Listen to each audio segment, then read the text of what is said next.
What if I told you that the exact shape of your nose, or like the specific way you swing your hands when you walk down the street, was an actual roadmap to your deepest childhood traumas? I mean, it sounds totally made up. Right.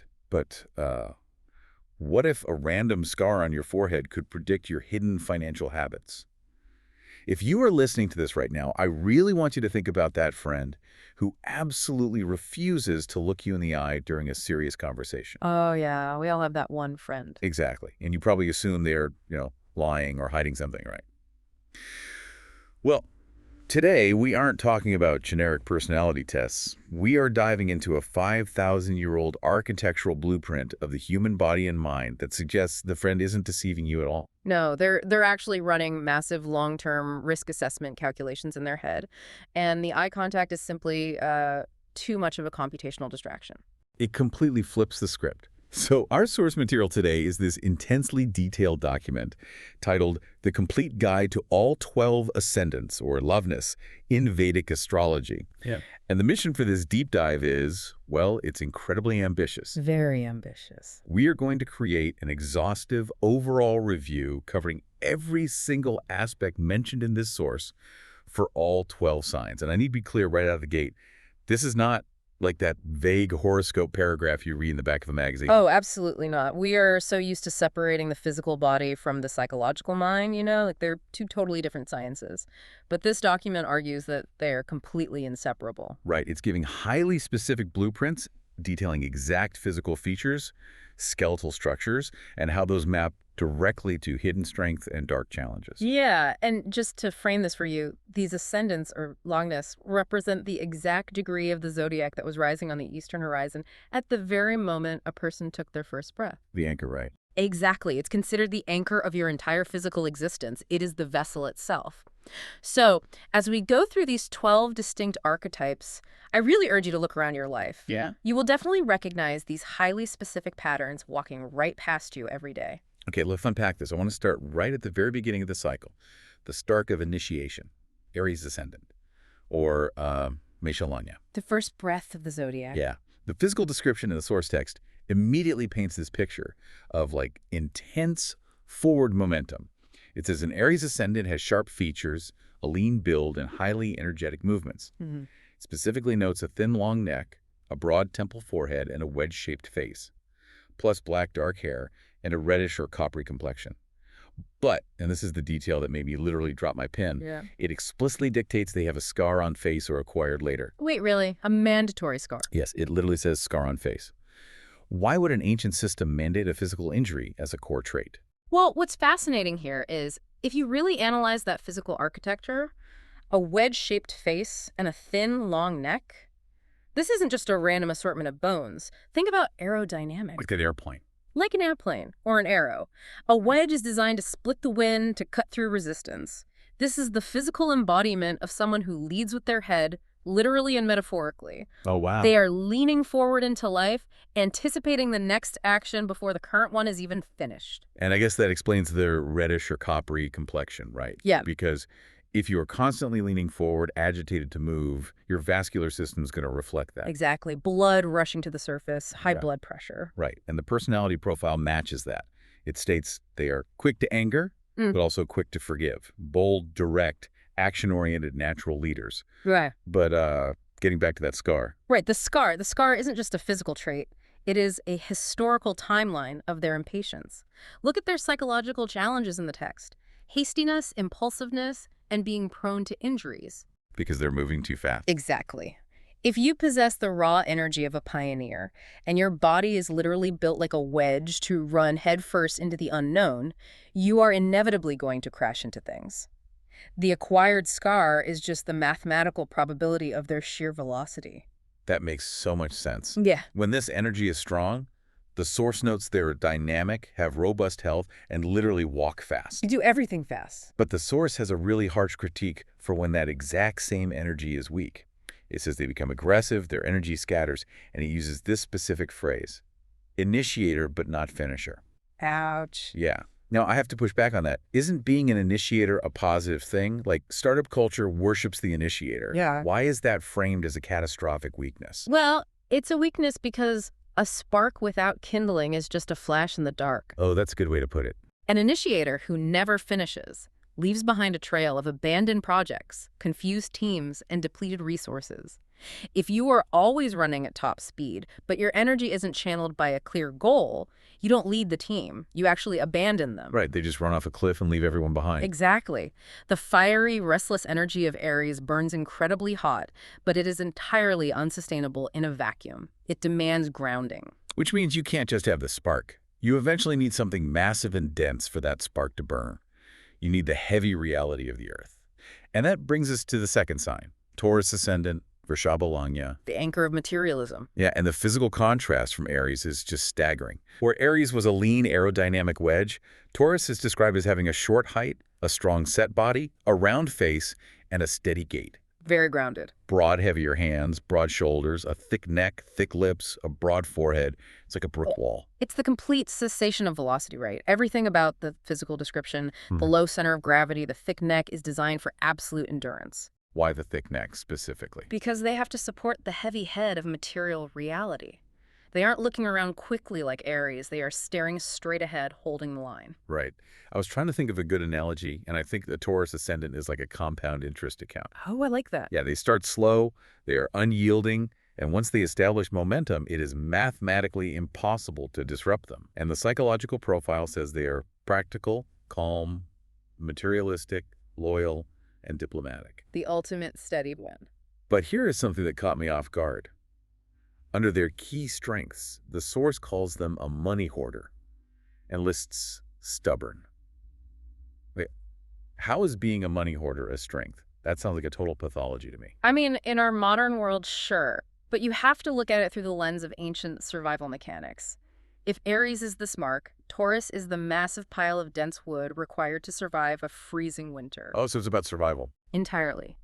A money hoarder in this context is simply someone who intuitively understands the absolute necessity of accumulating, managing, and fiercely protecting resources. Their stubbornness is just their unyielding faithfulness to stability.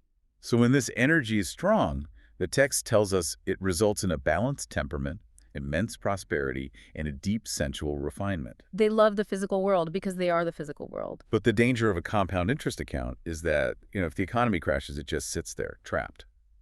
The text notes their challenges include that stubbornness turning into a total resistance to change. Right. When the energy is weak, this beautiful appreciation for stability rots into pure laziness and an overattachment to physical comfort. I just refuse to move. Even when the house is burning down around them, they become overly self-assertive and simply refuse to adapt. And that perfectly sets up why human evolution can't just stop at Taurus. You have the raw physical foundation and the material resources established, but a human being isn't just a pile of resources. You need to connect. You need a nervous system. You need to rapidly interact with the environment and process data. Which requires aerodynamics again, but a completely different kind. We move to Gemini ascendant, Mithunalanya. The physical form here sounds almost jittery compared to Taurus. Very much so. We are looking at a slender body, tall, thin, straight stature, long limbs, quick reflexes, and expressive face. But the source uses a highly specific phrase for the nose. An aquiline nose. It literally puts the word beak in parentheses. A beak. Yeah.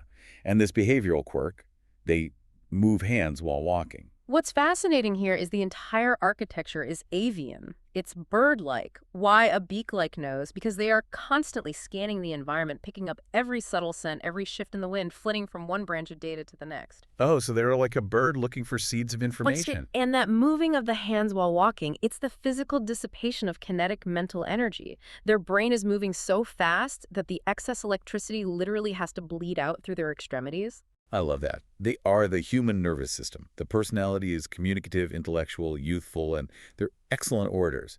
But the source specifically notes they have scattered energy and that their curiosity leads to confusion. Which happens when you take in too much data. Right. I was thinking the best way to describe a strong Gemini is a high-powered web browser. They are a supercomputer, perfectly managing 50 open tabs at once, synthesizing information at light speed. That's a fantastic framework. But let's follow that logic. What happens when the web browser's RAM gets completely overwhelmed by too many tabs? Oh, it completely crashes. Or like you start hearing audio from a random ad on a tab you can't find, and you just sit there paralyzed. That is precisely what the text describes when Gemini is weak. That RAM overload. Their challenges are restlessness, inconsistency, making fickle decisions, being a gossiper, and this devastating phrase, the inability to ever stay alone. Because they need the data. Right. If you put them in an empty room with no external input, their internal processing engine starts eating itself. They require a constant stream of external data just to feel grounded. So their high intellect ironically leads to confusion because they vividly see and argue 50 different perspectives simultaneously. They lack that heavy Taurus gravity to just pick one reality and commit. Which means we need a bridge. If Gemini is the rapid-fire nervous system bouncing between 50 tabs, you eventually need to actually feel something about the data you are processing. You have to move from cold logic to emotional depth, from air to water. This brings us to Cancer Ascendant, Carcalania, the deep, dark ocean of the emotional core. The physical transition here is jarring. It is the complete softening of the human vessel. Yeah, everything sharp and fast is totally gone.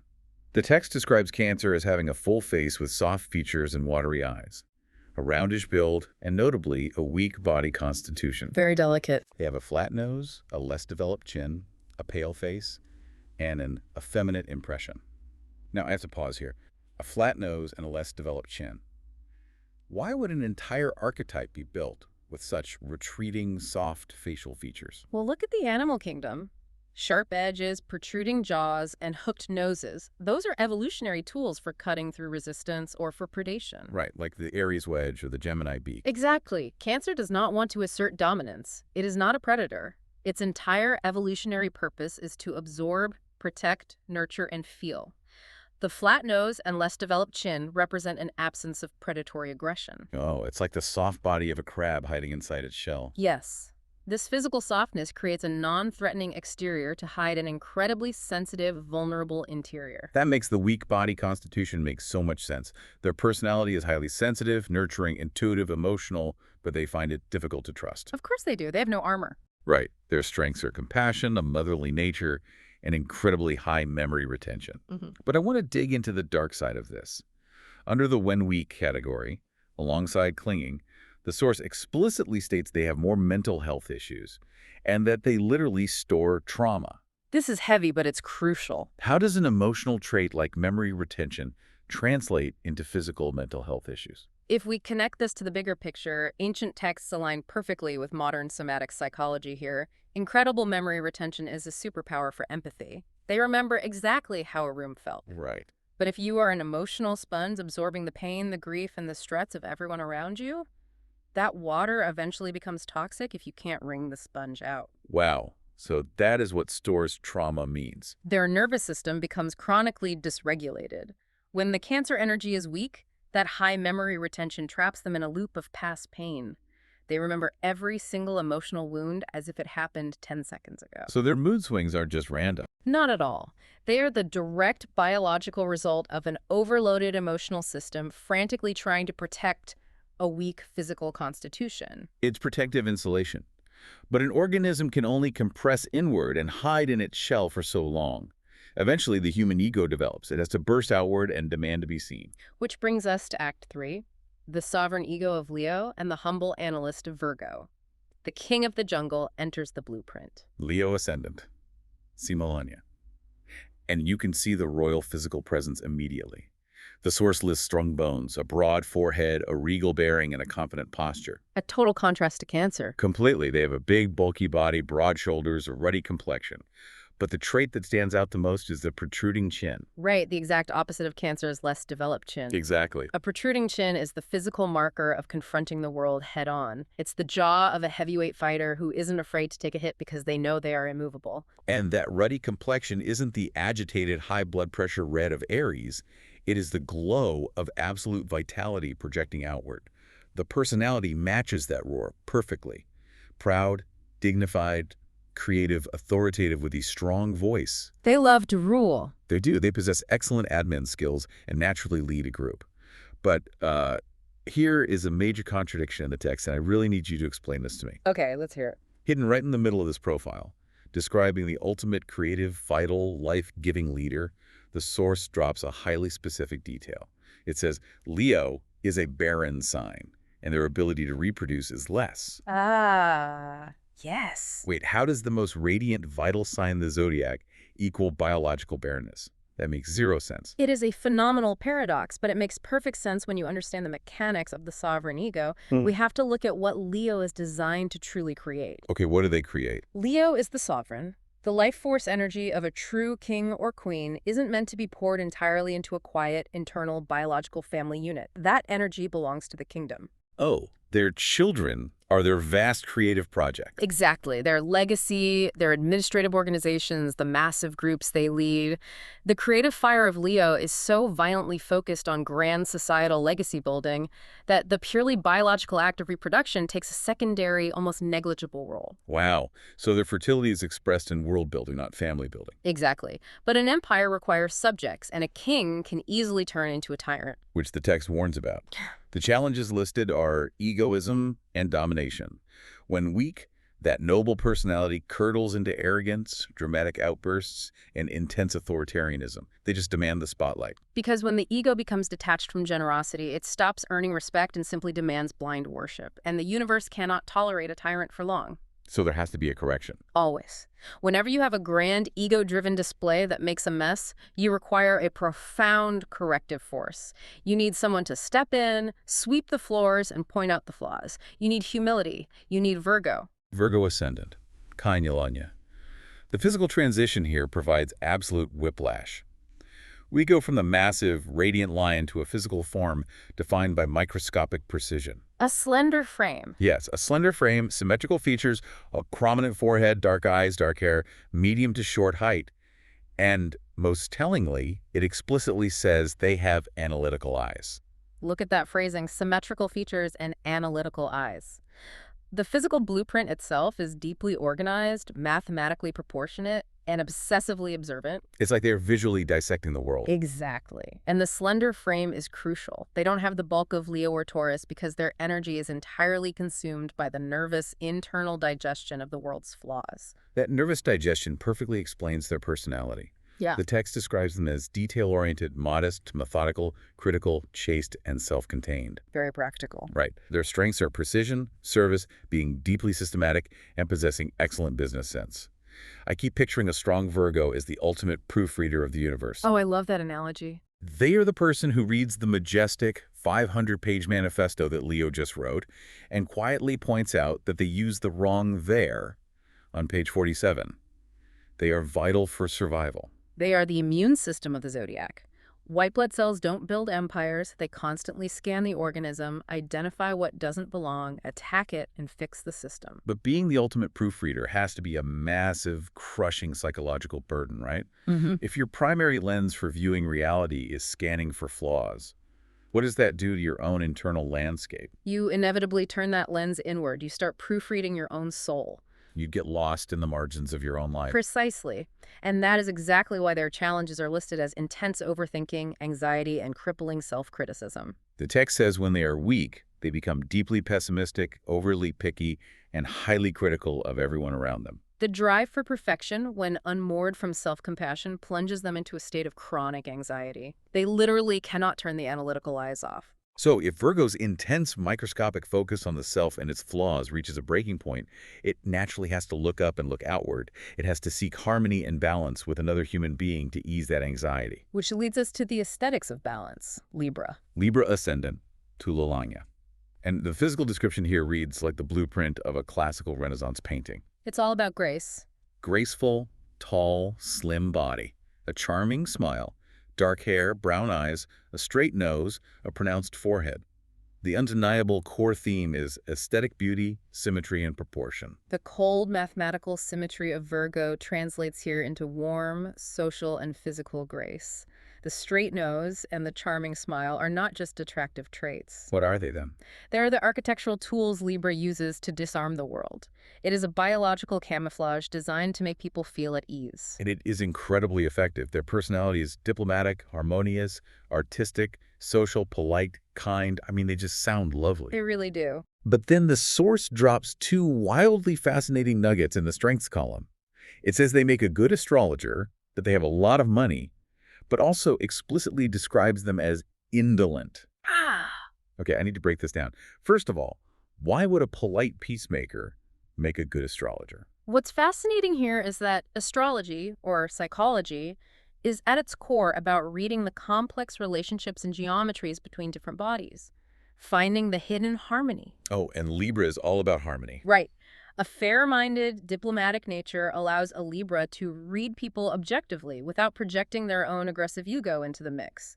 They see both sides of the equation. And the money aspect.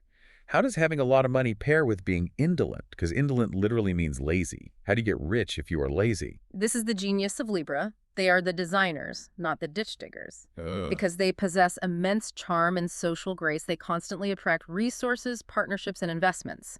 People inherently want to collaborate with them. So they get other people to do the work. Exactly.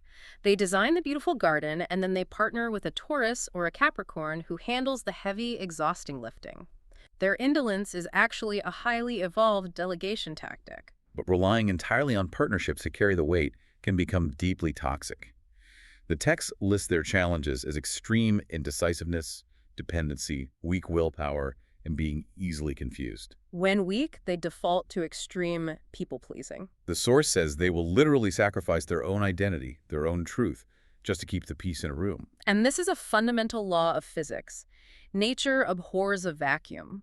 When you have an archetype so desperate to maintain surface-level peace that they will suppress the dark, messy, ugly truth. The universe demands a correction. It requires a wrecking ball to shatter that polite false veneer. When polite diplomacy fails to address the rot, you must enter the underworld. Scorpio Ascendant, Vrishika Lagna. And this is where the deep dive gets genuinely startling. Brace yourself for this one. The physical description of Scorpio is a massive shock to the system, especially coming right after the graceful painting of Libra. The source describes piercing eyes, a muscular frame, and intense expression. It specifically notes a weird glance, or an unusual glance. It says they look like beard and have an unproportioned body. An unproportioned body and a weird glance. This sounds like a villain in a novel. It is the blueprint of subterranean pressure. Think about deep-sea creatures that live at the bottom of the Mariana Trench. Oh, that's a terrifying analogy. But it fits. They look alien. They are unproportioned. Why? Because they are built to survive under 1 million pounds of dark, crushing pressure where no sunlight reaches. Wow, so the unproportioned body and the weird glance are physical manifestations of a soul that lives in the emotional underworld. They aren't built for aesthetic harmony in a polite drawing room. They are built for survival in the dark. The personality is passionate, secretive, hyper-focused, and incredibly resilient. But here's my biggest question for you in this entire section. Let's have it.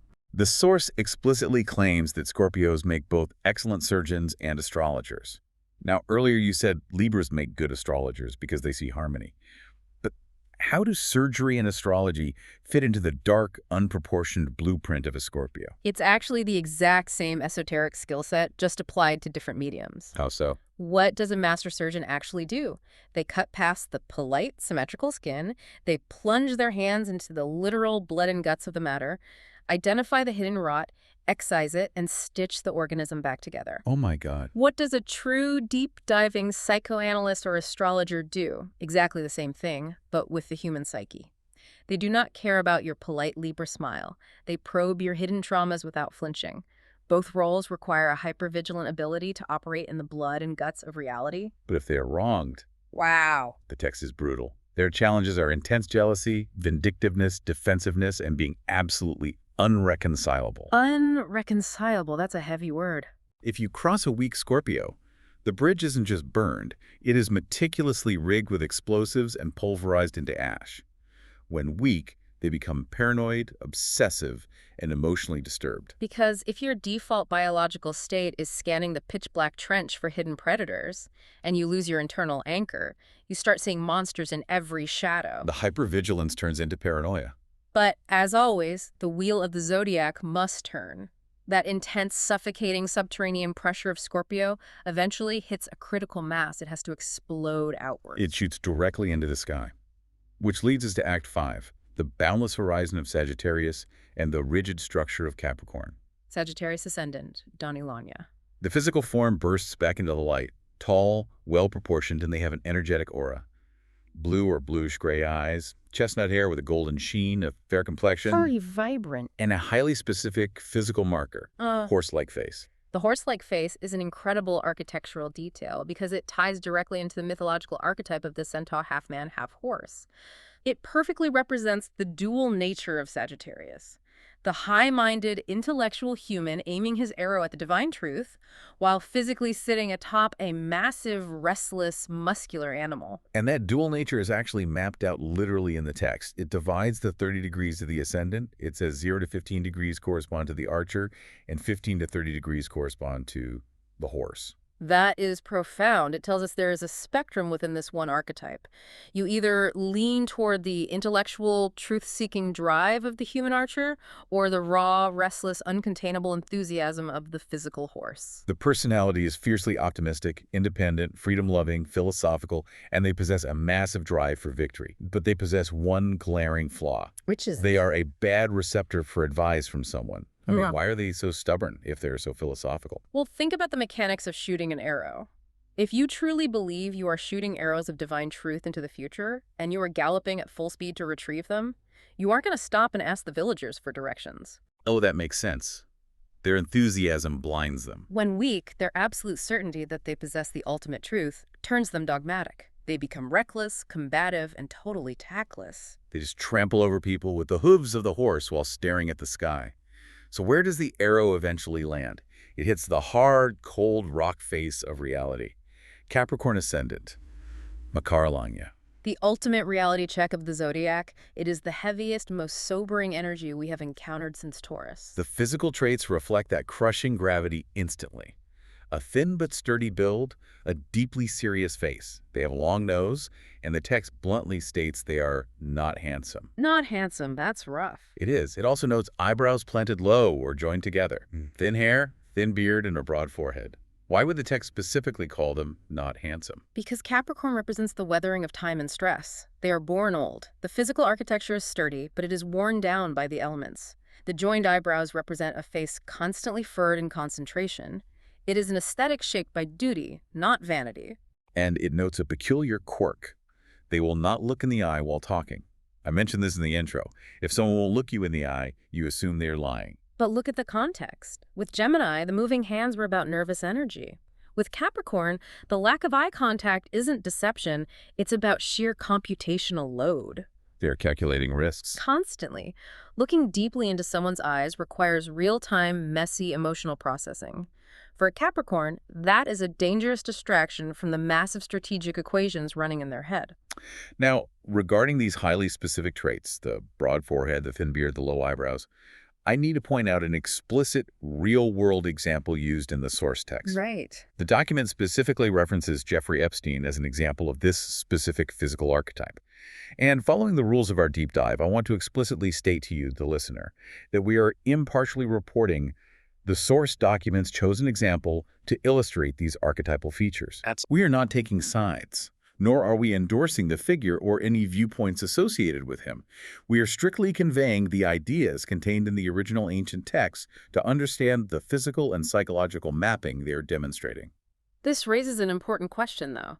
The text uses that highly controversial example to illustrate the absolute extreme, dark manifestation of the Capricorn blueprint. Highly strategic, operating entirely behind the scenes and possessing an unyielding focus on long-term structures of control. Exactly. The personality profile describes them as disciplined, reserved, practical. But it notes they have to fight all kinds of difficulties. Why are they always fighting difficulties? They are the mountain goat climbing the sheer vertical cliff face. Every inch of elevation is paid for with blood and sweat. That's why their strengths are deep responsibility and long-term focus through horrific struggle. And their loyalty is terrifyingly absolute. The text says, once a friend, always a friend, and once an enemy, always an enemy. And just like Sagittarius, Capricorn is split into degrees. 0 to 15 degrees is the elephant, and the 15 to 30 degrees is the crocodile. Both ancient, heavily armored, and immensely powerful. The elephant represents incredible memory and slow, unstoppable momentum. The crocodile represents the cold, strategic predator waiting below the surface. When weak, they become cynical, miserly, and consumed by worry. They lock themselves away in a fortress. Which brings us to the final act, because eventually, The rigid rules of Capricorn must be broken down. Society cannot evolve if the rules never change. We arrive at the unconventional mind of Aquarius and the ultimate dissolution of Pisces. Aquarius ascendant, Kumbhalanya. The physical markers here break all the previous biological molds. They are completely different. Tall, lanky, distinct, unusual features, sunken cheeks, dimples, but notably beautiful eyes, and a very strange trait, an uneven lower upper torso. The text specifically uses Amitabh Bachchan as an example. Think about that uneven lower upper torso. It's as if the physical body is almost an afterthought for the Aquarius ascendant. Their energy is so intensely concentrated in the higher intellect that the earthly vessel is literally stretched and distorted. They don't quite fit into the physical world, but the beautiful eyes remain. Signaling a visionary soul looking out at humanity. Their personality is fiercely intellectual, unconventional, humanitarian. The text notes they make great fantasy fiction writers. Of course they do. To write brilliant fantasy fiction, you have to conceptualize entirely new systems of reality. You have to be deeply, radically inventive. But the paradox is, they want to save humanity, but their greatest challenges are intense detachment and unpredictability. When weak, their uniqueness turns into isolated, pointless rebellion. They love humanity with a capital H, but they struggle to connect with the actual crying individual sitting right across from them. They shatter the Capricorn structure, but refuse to stay around and rebuild it. Which means we need one final stage, an energy to wash away the cold detachment of Aquarius and connect everything together. We arrive at the 12th sign, Pisces ascendant, Minalanya. The boundless ocean where all the rivers finally empty. The physical traits reflect an incredible delicacy. Delicate build, weak constitution, round shoulders, short arms and legs, and a double chin. And their eyes are mentioned multiple times. Dreamy eyes, watery eyes, and a distinct glimmer in eye. The physical boundaries are literally soft and permeable. There is no heavy Capricorn armor. The glimmer is the reflection of a soul looking beyond the material plane. Their personality is imaginative, deeply spiritual, emotional, and innocent. But the text bluntly says people cheat them. Because if you have no physical boundaries and you believe in the spiritual goodness of everyone, you leave all your doors unlocked, you become an easy mark. But I have to ask you about the wildest juxtaposition in the entire document. It says their challenges are escapism, a total lack of boundaries, that they cry without reason, and gossip a lot. Right. Yet under strengths, it states, all tech innovations done by them, 20 years ahead of time, ideas not accepted by society. Wait, how does a gossiping, crying escapist operate as the ultimate tech innovator? Building AI requires intense Capricorn boundaries. It seems like a contradiction until you realize what true innovation requires. Pisces represents the absolute dissolution of all boundaries. Because they are completely untethered from rigid rules, their minds can freely drift into the distant future. Oh, they dream it up? Yes. They imagine the impossible, entirely new technological paradigms decades before society comprehends them, and then they let the other signs actually build it.